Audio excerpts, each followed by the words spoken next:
இல்ல, அதிகாரிகள் யாருமே இல்ல. கிட்டத்தட்ட எம்எல்ஏவே வந்து இபி ஆபீஸுக்குள்ளதான் உட்காந்துருக்காரு. இரவு பணியில ஆள் யாருமே இல்ல. அப்படியே போய் நம்ம உள்ள போய் பார்க்கலாம். வாங்க.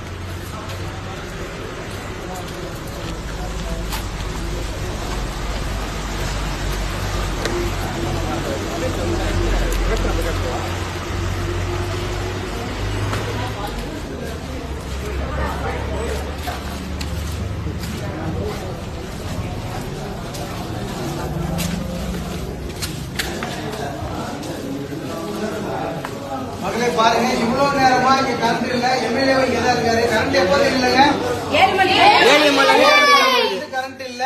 இப்ப வரையும் கரண்ட் இல்ல. அதிகாரி யாருமே இல்ல. எம்எல்ஏ கிட்டத்தட்ட 2 மணி நேரமா இங்கதான் எம்எல்ஏ 2 மணி நேரமா இங்கதான் உட்காந்துருக்காரு. எம்எல்ஏ வந்துட்டாருன்னு சொல்லி கூட அதிகாரிகள் மெத்தனமா யாருமே வரல. உடனடியாக இதுக்கு உடனே நம்ம இதை பாக்குறோம். நம்ம இப்போ